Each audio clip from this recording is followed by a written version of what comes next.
అదేం ప్రశ్న అండి? అమ్మాయినే. అన్నీ బాగానే చెప్తుంది, ఏం ప్రాబ్లం ఉంది? ఓ, ఈయనకి మతి మరుపు ఉన్నట్టుంది. చెప్పింది మర్చిపోయాడు. కన్ఫర్మ్. మేడం, అర్థమైంది డాక్టర్. మీరు నాతో ఏదో మాట్లాడాలి అనుకుంటున్నారు, అంతేనా? రాజేష్, నువ్వు శృతిని బయటికి తీసుకెళ్ళు. అలాగే వదిన. రా శృతి.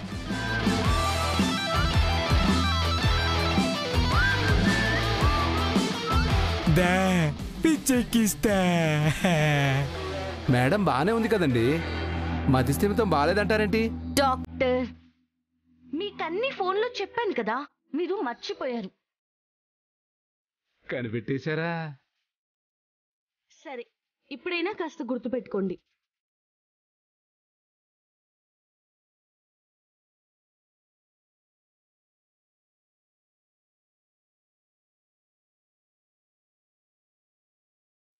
ఏం మాట్లాడుకుంటున్నారు? నాకే రోగం లేదు కదా, ఏముందని చెప్పి చేస్తాడో ఏంటో. పిచ్చెక్కిస్తా. పిచ్చెక్కిస్తా.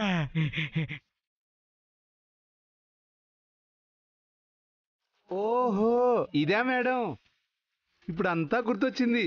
లేని పిచ్చికి షాక్ ట్రీట్మెంట్ ఇచ్చి కుదిరిస్తా. ఎస్ డాక్టర్, నాకు కూడా అదే కావాలి. పిచ్చెక్కిస్తా.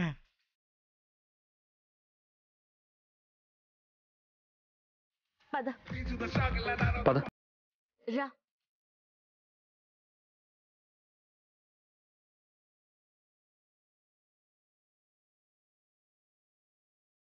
పడుకోబెట్టండి మేడం. ఏం చేస్తున్నారు సార్? పిచ్చికి ఏం చేస్తారమ్మా, చాకే.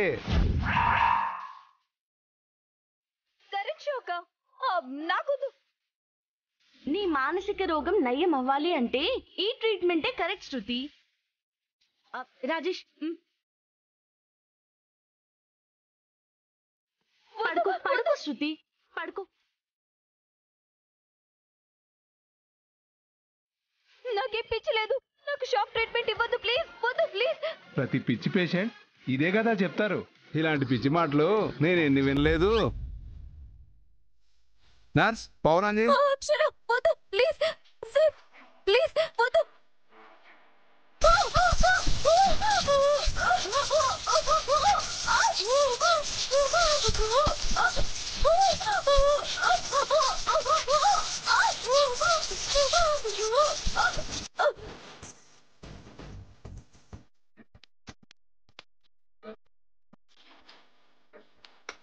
One more.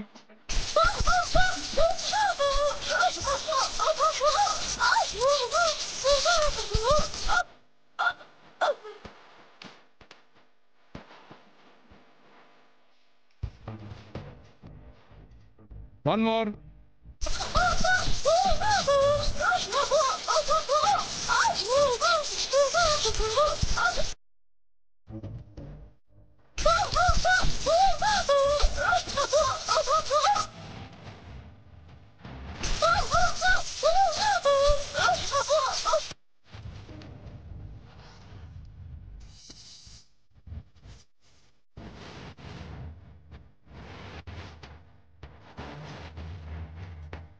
ఇప్పుడు అయిపోయింది డాక్టర్. అయిపోయింది మేడం. మరి తినకి నయం అయిపోయినట్టేనా? అప్పుడేనా మేడం? ఇలా వారానికి ఒక 3 సార్లు చేస్తే ఒక 6 వారాలకి అప్పుడు నయం అవుతుంది, లేదంటే కాదు. ఓ భలే వారే డాక్టర్, మీరు చెప్పినట్టే శృతిని తీసుకొచ్చి వారానికి 3 సార్లు మేము చేయిస్తాం డాక్టర్. ఒక్కసారికి ప్రాణం పోయినట్టు అనిపించింది. వారానికి 3 సార్లు అంటే అసలు నేను బ్రతుకుతానా?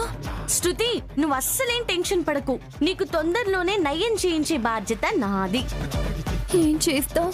తెచ్చి షాక్ ఇప్పిస్తావు. కరెంట్ షాక్ కొట్టిన కాకిలా గిలగిలా కొట్టుకొని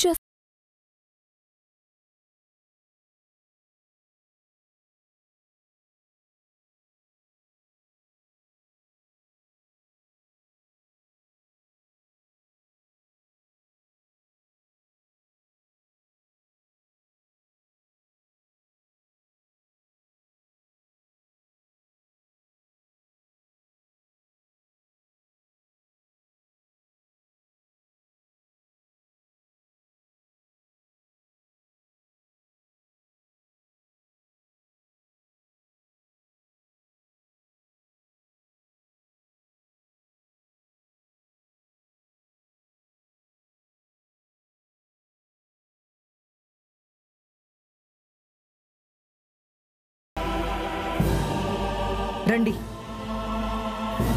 శృతి,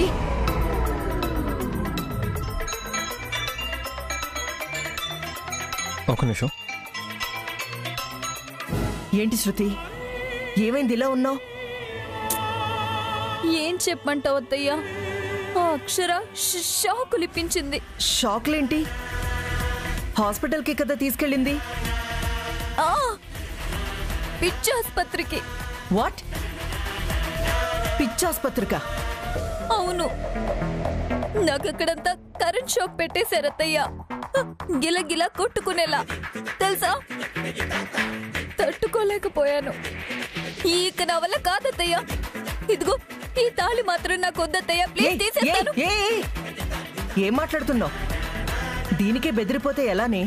పిచ్చిదానా, ఇప్పుడు గనక నువ్వు ఆ తాళి తీసేశావో ఇంక మనం రాజేష్ని మన గుప్పెట్లో పెట్టుకోలేం. ఈ తాళి నీ మెళ్ళో ఉంటేనే మన చెప్పు చేతల్లో ఉంటాడు. ఇంకా ఈ మాట అనకు. నీకు అర్థం కావట్లేదత్తయ్య. ఈ ఒక్కసారికి అయిపోలేదు.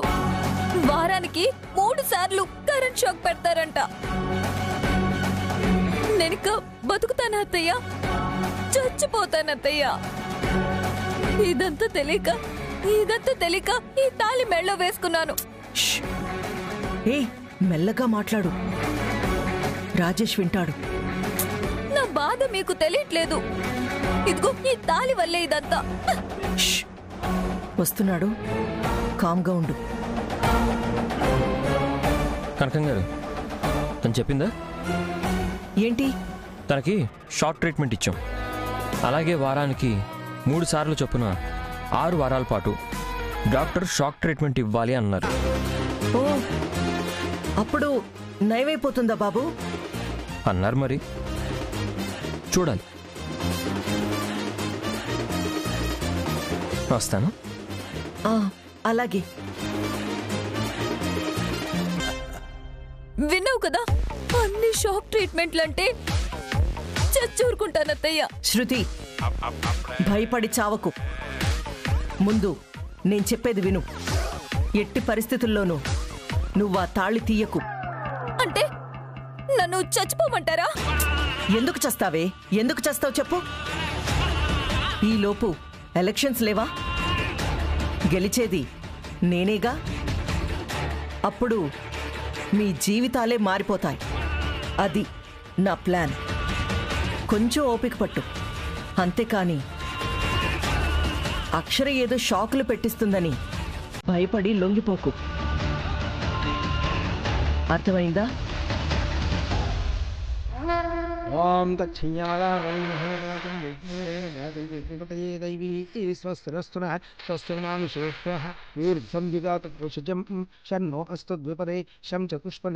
ఓం శాంతి శాంతి శాంతి.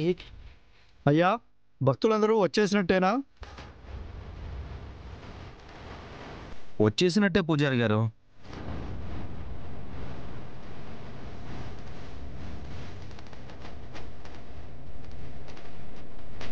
సరే నాయనా. భక్తులారా, అందరూ శ్రద్ధగా వినండి. అమ్మవారి నిప్పుల గుండం తొక్కిన వారికి అమ్మవారి కృపా కటాక్షాలు, ఆ తల్లి దీవెనలు ఉంటాయి. ఆ తల్లి మీద నమ్మకంతో ఇక్కడికి వచ్చిన మీ అందరికీ ఆ తల్లి దీవెనలు ఎప్పుడూ ఉంటాయి. అందరూ ఆ గుండం దగ్గరికి పదండి.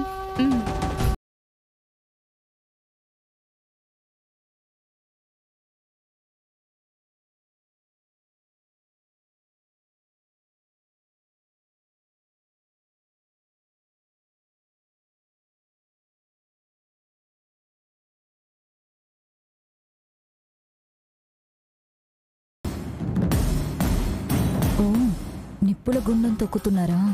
అయినా దీనికి నన్నెందుకు తీసుకొచ్చినట్టబ్బా? వేరే ఏవేవో ఆలోచనలు పెట్టుకోకు శృతి. మనసుని భక్తితో నింపు. వచ్చిందే అందుకు. అదే కదండి, ఉంటుంది. మంచిది. అమ్మా, మీ కోరికని మనసులో సంకల్పించి ఆ తల్లిని వేడుకొని మొదలు పెట్టండి అమ్మా. మీరేదైతే కోరుకుంటారో అది తప్పక సిద్ధిస్తుంది. అలాగేనండి. ముమ్మారు గుండం మీద నడవాలమ్మా. గుర్తుపెట్టుకోండి, మొదలు పెట్టాక ఏ కారణం చేతనూ ఆపరాదు. అలా చేస్తే కోరిన కోరిక నెరవేరదు.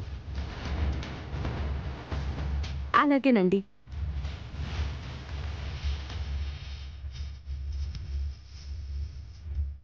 దుర్గమ్మ, నిన్ను కోరింది ఒకటే, నా సంకల్పము ఒకటే.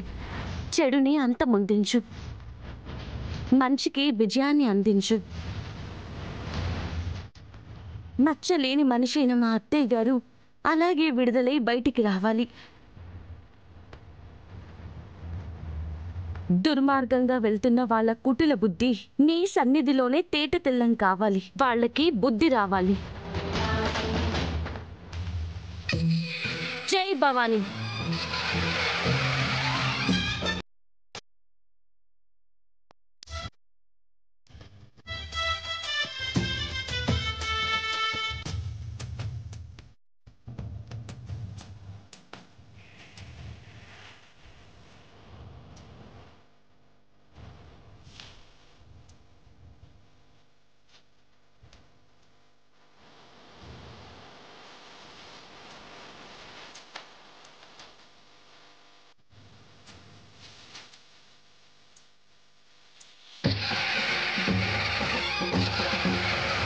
ఈ నిప్పుల గుండం మీదే అక్షర పడి పైకి పోతే ఎంత బాగుంటుందో.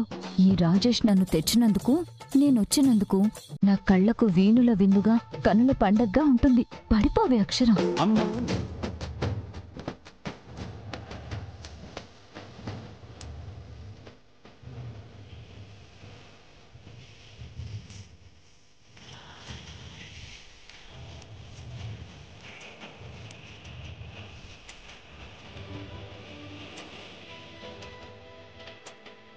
పడిపోవే, పడిపో.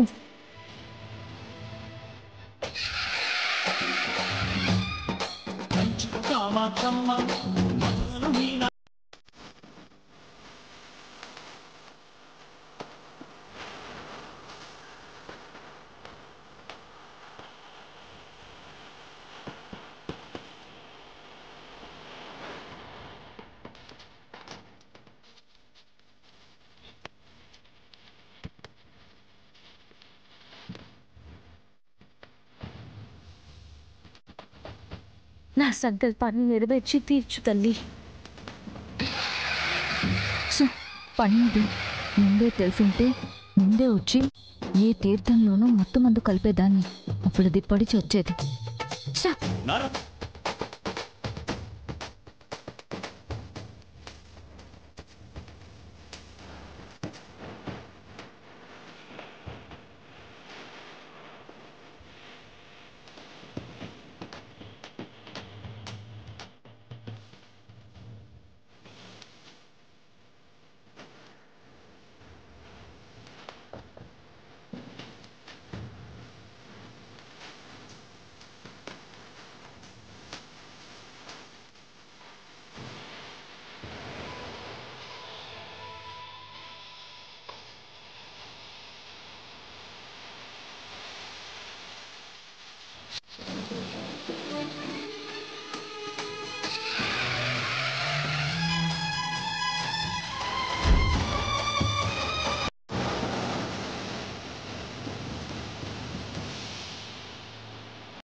చిన్నక్క, ఆయనతో దాన్ని ఇక్కడికి రప్పించింది మీరేనా? అవునప్పు. ఎందుకు చిన్నక్క? ఆయనతో దాన్ని అలా చూడలేకపోతున్నాను.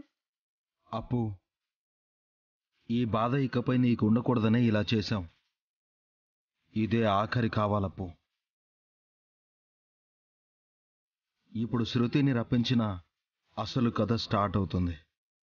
ఊరికి రప్పించాం కదప్పు, పరమార్థం ఉండక మానదు కదా. చూస్తూ ఉండు.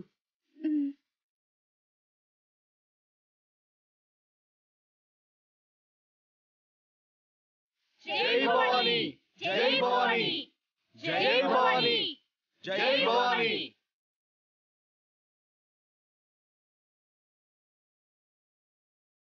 ఇంకా ఎవరైనా ఉన్నారా అమ్మా? మా చెల్లెలుంది పూజారి గారు. ఓ, ఈ అప్పు పప్పుకి నా పెళ్లి కాలేదని నిరూపించాలన్న కోరికున్నట్టుంది.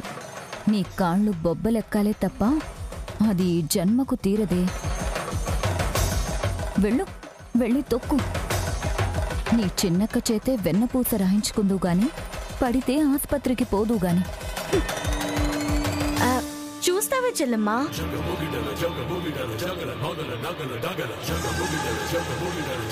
పంతులు గారు ఎవరైనా ఉన్నారా అని అడుగుతున్నారు. రా శృతి, పంతులు గారు పిలుస్తున్నారు. రా అమ్మా. నన్ను చూసి చెప్తున్నావేంటి? నేను నీ చెల్లినా? నీ చెల్లి ఇదిగో నీ పక్కనే ఉంది. ఓ, నువ్వెంతసేపు అప్పుని అనుకుంటున్నావా? నువ్వు ఆ రోజు నన్ను అక్క అని ఆప్యాయంగా పిలిచావు కదా చెల్లమ్మా. ఇక నుండి నేను ఈ ఇంటి కోడల్ని. గుర్తొచ్చిందా? నేను కూడా నిన్ను నా చెల్లెమ్మనే అనుకుంటున్నాను.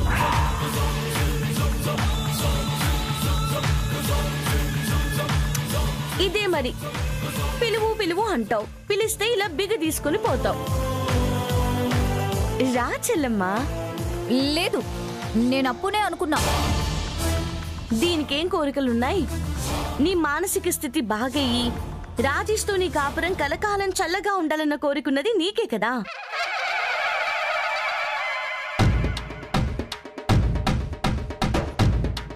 మళ్ళీ అలా చూస్తావే చెల్లమ్మా? ఆ కోరిక నీకు లేదా? మీ పెళ్లి నిజంగా కాలేదా? ఎందుకు కాలేదు? రాజేషే కదా నా మెళ్ళో ఈ తాళి కట్టింది. మరి ఆ తాళి జీవితాంతం నీ మెడలో ఉండడానికి రా చెల్లమ్మా. ఈ నిప్పుల గుండం తొక్కు. నేను రాను.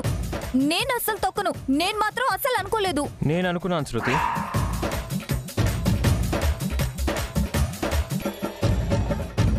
అవును, మన పెళ్లి కాలేదు అని అనుకుంటున్న వాళ్ళందరి కళ్ళు తెరుచుకునేలా ఆ అమ్మవారు చెయ్యాలని నేను నీ చేత నిప్పుల గుండం తొక్కిస్తానని మొక్కుకున్నాను. నా సంకల్పాన్ని, నీ నమ్మకాన్ని ఆ ఎర్రటి నిప్పుల మీద నువ్వు నడిచి నిరూపించాలి.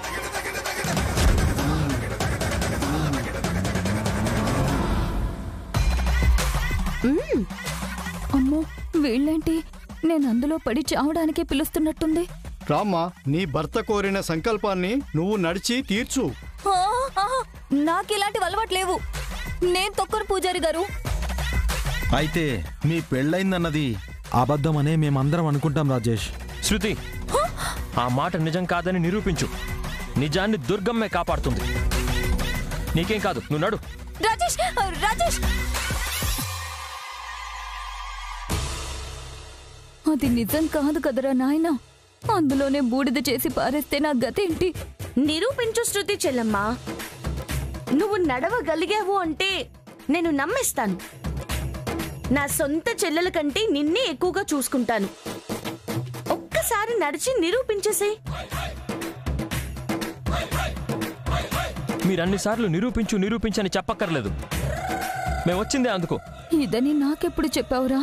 సపోర్ట్ కి నా గ్యాంగ్ ని కూడా తెచ్చుకోలేదు. నాకు టెన్షన్ వచ్చేస్తుంది. ఏ వచ్చినా పిడుగులే పడినా శృతి ఆగదు. ఆ నిప్పులు కూడా శృతికి పూల మీద నడిచినట్టే అయిపోతుంది. మీరు చూస్తూ ఉండండి. రాజేష్, చూపించమను, చూస్తాం. చూడండి అన్నయ్య, నా సంకల్పాన్ని, నా నమ్మకాన్ని, నా మాటని పొల్లు కూడా పోనివ్వదు. మాటలే వినిపిస్తున్నాయండి. శృతి, నాకొక్క మాట కూడా వినబడకూడదు. నిప్పుల మీద నీ నడకే కనబడాలి. పద,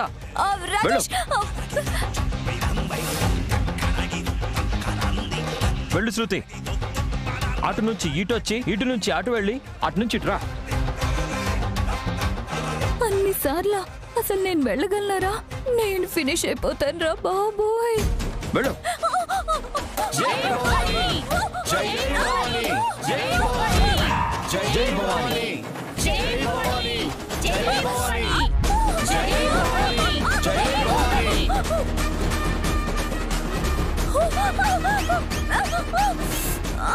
శృతి, నడు శృతి. ఎక్కడికి? పైకా? నా కాళ్ళు కాలిపోయేలా ఉన్నాయి. ఈ గుండె నా చావు కూర్చున్నట్టుంది. ఎందుకు వస్తుంది చెల్లమ్మా? నీలో నిజాయితీ ఉంటే రాజేష్ మొక్కిన మొక్కు తీరిపోతుంది. ఆ దుర్గమ్మే నిన్ను కాపాడుతుంది. రా అమ్మా, వచ్చినాడు.